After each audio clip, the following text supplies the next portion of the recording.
प्रीती ताई कुठं निघाल्या इकडे? कुठं नाही वर रूपा, येतो म्हटलं शांता काकूले भेटून. लय दिवस झाले ना, लय दिवसापासून भेटच नाही झाली. जवळपास आता 1 महिना झाला असन, भेटच नाही झाली. तर चला म्हटलं भेटून या.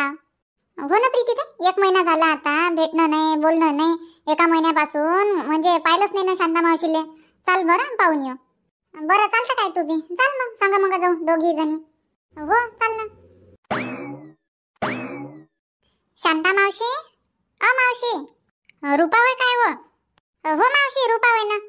अमाय तर ये ना व, घरात ये ना. काय शांता काकू काय झालं? 1 महिन्यापासून गायबच आहे. सगळं ठीक आहे ना?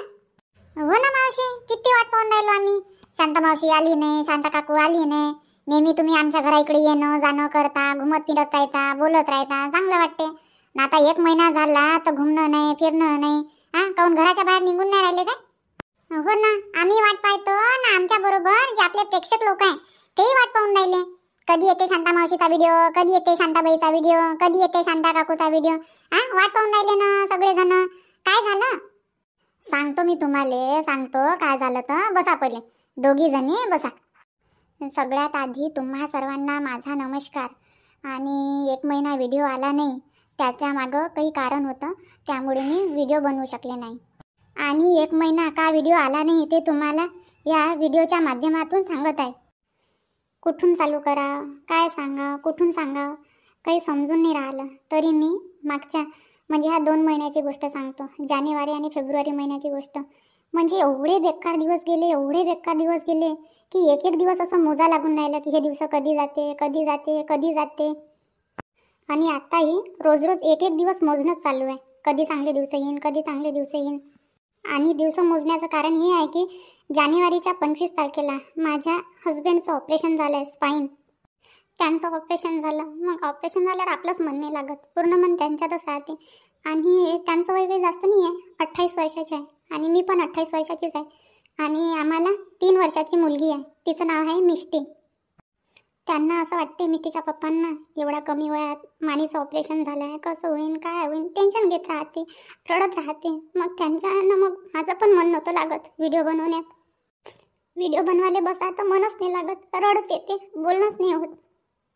8-10 दिवस अगोदर मी व्हिडिओ बनवायला बसले तेव्हाही बोलणंच नाही झालं, रडत येत होता. त्याच्यानं मग तेव्हाही व्हिडिओ नाही बनवला. आणि तुम्ही रोज माझ्या व्हिडिओची वाट पाहता, शांताबाई व्हिडिओ नाही टाकत, शांताबाई व्हिडिओ नाही टाकत, कुठं गेली, पाहुणपणा गेली काय? पण पाहुणपणा नाही गेली, मी आहे घरीच आहे. आता डोकंच काम नाही करून राहिलं, कसा व्हिडिओ बनवा, काय बनवा, कोणता टॉपिक घ्या, मनच नाही लागत. पूर्ण मन त्यांच्यातच राहते, कधी चांगले होते कधी चांगले होते. म्हणजे एक एक दिवस मोजा लागून राहिला आम्हाला. कधी त्यांचा विचार, कधी मुलीचा विचार. लहानशी मुलगी आहे 3 वर्षाची. डोक्यात असे खूप विचार येत राहते. कामात राहा, काही नाही वाटत. मग आणखी कामं झाले, शांत बसा तर आणखी विचार येते. कधी जाईन दिवस, कधी चांगले होते, कधी नामते चांगले दिवस, हेच चालू राहते. आणि कधी कधी असं वाटते आपण तर कोणाचं वाईट नाही केलं, कोणासंग झगडा नाही, भांडण नाही, नाही कोणाच्या घरी जाऊन बसत, नाही कोणाची चुगली करत. घर आहे, दार आहे, मुलगी आहे, म्हणजे मी कोणाच्याच घरी नाही जात माझं घर सोडून. नाही कोणाला शिवाय देत, नाही कोणाला काही म्हणजे काहीच नाही ना. सगळ्यासोबत चांगलं राहणं. तरी पहा बरं असं होते. आणि मिष्टीचे पप्पा आहे, त्यांचाही स्वभाव चांगला आहे, ते सगळ्यांसोबत चांगल्यानंच राहते. कधी कधी कामं करून त्याच्याजवळ बसून राहा तर मला म्हणते, सोनाली मी काही वाईट आहे का? माझ्या संग व्हायचं होतं काही आहे. सगळे पोरं म्हणते मस्त घुमते फिरते, एवढे मस्ती करते, दारू पेते, हे करते ते करते, त्याला काहीच नाही होत म्हणते. म्हणून मी कायच्यातच नाही आहे म्हणते, तरी माझ्या संग झालं म्हणते. विचार करते, रडते, टेन्शन घेते. आणि म्हणते ह्या वयात मला म्हाताऱ्या लोकांसारखं राहा लागून राहिलं म्हणते. घरी घुमायला नाही भेटत, बाहेर जायला नाही भेटत, घरी बसून राहा. आतापासूनच हे हाल आहे म्हणते माय. त्यांना समजावून सांगतो मी, अहो रडत नका जाऊ, तुमचं ऑपरेशन झालं आहे, टेन्शन नका घेत जाऊ, व्हान तुम्ही ठीक. लागून म्हटलं 2-3 महिने होऊन जाण तुम्ही ठीक. ऐकतच नाही, मनावरच घेते गोष्टी. मानेचं ऑपरेशन झालं आहे, रडते. त्याच्यानं मग मला पण टेन्शन येते. त्यांना सांगतो हिम्मत ठेवत जा म्हटलं, तुम्ही ठीक होऊन द्या, 2-3 महिने तर टाईम द्या. एकाएकी नाही होत ठीक, कोणते ऑपरेशन राहो छोटं मोठं, हिम्मत ठेवा लागते. समजावून सांगतो. आता फेब्रुवारीच्या 25 तारखेला 1 महिना झाला, आणखी 2 महिने, मार्च आणि एप्रिल 3 महिने होऊन जाते. आणि मानेचं ऑपरेशन आपल्या नागपूरमध्येच केलं, न्यूरॉन हॉस्पिटलमध्ये. आणि आणखी आम्हाला बोलावलं आहे ह्या महिन्याच्या 7-8 तारखेला. तशी त्याची तब्येत की ठीक आहे म्हणा, घुमते फिरते बसते, पण टेन्शन घेत राहते.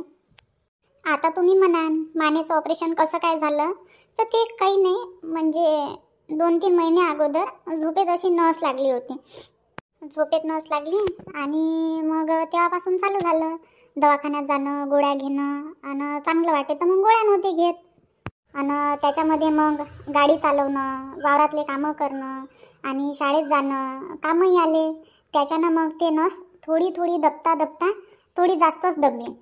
आणि डिसेंबर महिन्यात त्यांना म्हणजे चालताना त्रास होत होता.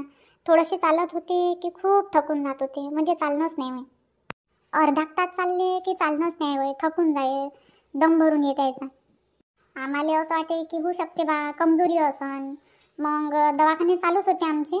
B12ची कमी आहे, B12ची कमी आहे, दवाखान्यात जाणं, इंजेक्शन घेणं, म्हणजे वर्षावर आम्ही 4-5 डॉक्टर बदलवले असन तेव्हाचे तेव्हा.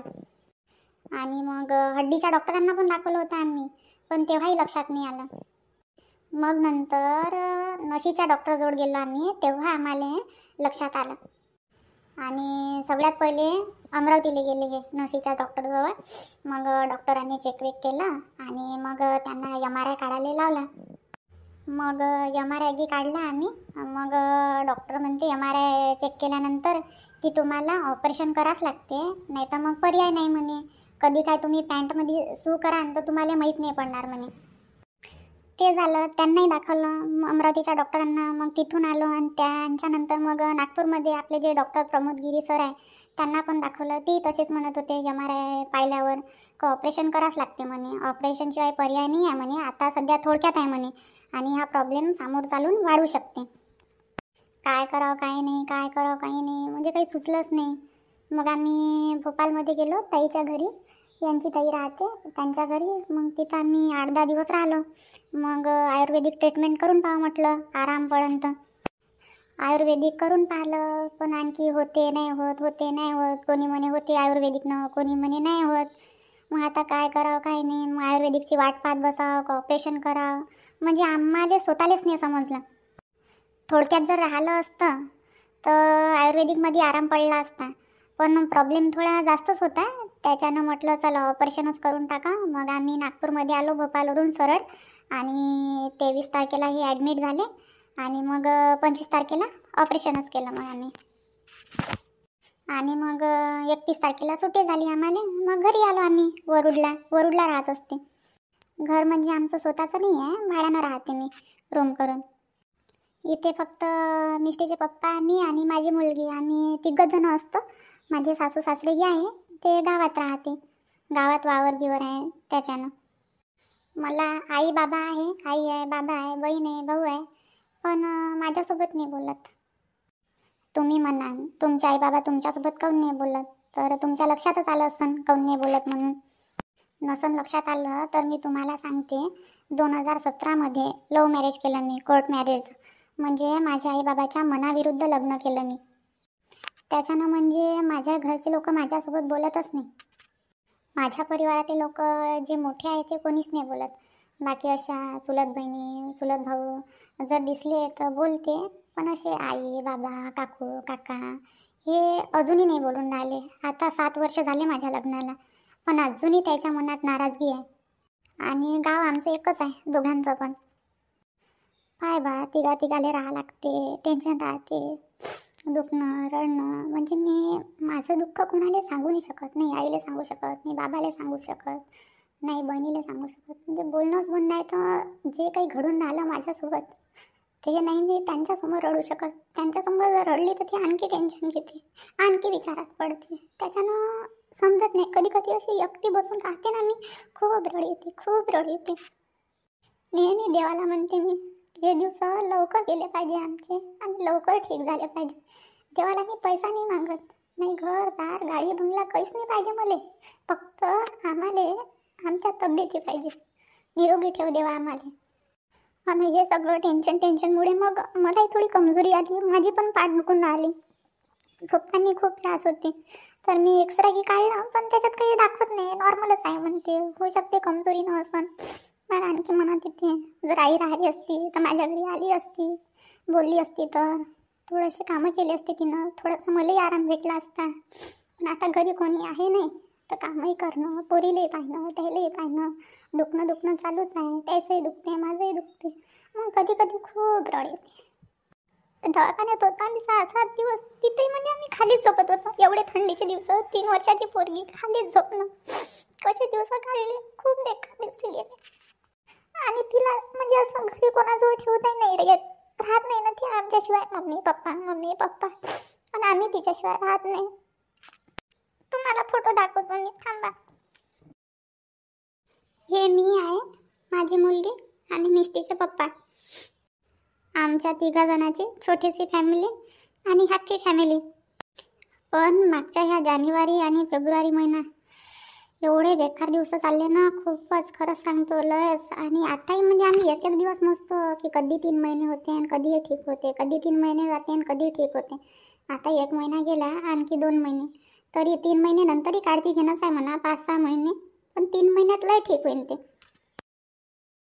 नेहमी मिष्टी विचार करत राहते, पप्पा झोपलेच राहते, मम्मी उठत नाही, पप्पा घुमायला नाही चालत, पप्पा गाडी नाही चालू करा, पप्पा भूर जाऊ, आपण गाडीवर जाऊ. तिला सांगा लागते, मिष्टी पप्पाला भुई झाली आहे, ताप आलाय, आराम करू दे. त्यांच्या जवळ घुमत राहते. म्हटलं बाई जवळ नको जात जाऊ, धक्का नको लावत जाऊ, पप्पाला त्रास होईल, दूर व्हाय मा, म्हणजे टोकणंच चालू आहे, जाऊ नको. ती विचार करत असन कधी पप्पा ठीक होते.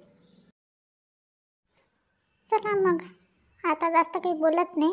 बोलायला लागली तर बोलणं काही होत नाही, मधामधात रडच येते. आणि आजपासून रोज व्हिडिओ येईल, प्रयत्न करतो मी. जर बनवणं झाले तर मी नक्की व्हिडिओ बनवून टाकेन. आणि आपला टाईम तोच, सायंकाळी 7 वाजता. तर आजपासून नाही जास्त मिनिटाचा झाला बनवणं, पण 10 मिनिटाचा, 12 मिनिटाचा तरी व्हिडिओ बनवण्याचा प्रयत्न करेन मी. खूप दिवसापासून तुम्ही रोज माझ्या व्हिडिओची वाट पाहता, शांता मावशीने व्हिडिओ नाही टाकला. आणि एखाद्या दिवशी असंही होऊ शकते व्हिडिओ नाही येणार. कधी हे त्रास देते मिष्टी, मम्मी. आणि कधी मग त्यांचंही दुखणं, कोणत्या दिवशी दुखते, कोणत्या दिवशी नाही दुखत. आता त्रास तर होतेच, पण तरी नाही जास्त मिनिटाचा व्हिडिओ बनवणं झाला तर 10-12 मिनिटाचा व्हिडिओ रोज बनवून टाकन. चला मग, हा आज माझा पहिला व्हिडिओ. आणि उद्यापासून नवीन टॉपिकवर व्हिडिओ बनवून टाकते. आणि मला जर टॉपिक आठवले नाही तर तुम्ही सांगा. आता सध्या डोकं काही काम करून नाही राहिलं माझं बरोबर. आणि तुम्ही मला शेवटपर्यंत अशीच सपोर्ट करा. चला मग, आपली खूप दिवसानंतर भेट झाली. कोणता व्हिडिओ बनवू, काय व्हिडिओ बनवू सुचलंच नाही, मनच नाही लागत, काय बनवा काय नाही. चला म्हटलं आता हेच सांगून द्या, व्हिडिओ काऊन नाही आले, काऊन नाही टाकू शकले. तर आता याच्यापासूनच सुरुवात करतो म्हटलं मी. आणि मग बनवला मग हा आज व्हिडिओ आणि टाकला. आणि तुम्ही माझ्यावर असंच प्रेम राहू द्या आणि सपोर्ट करा, एवढंच म्हणते. चला मग, हा व्हिडिओ थांबवतो. भेटू उद्या नवीन व्हिडिओमध्ये. धन्यवाद.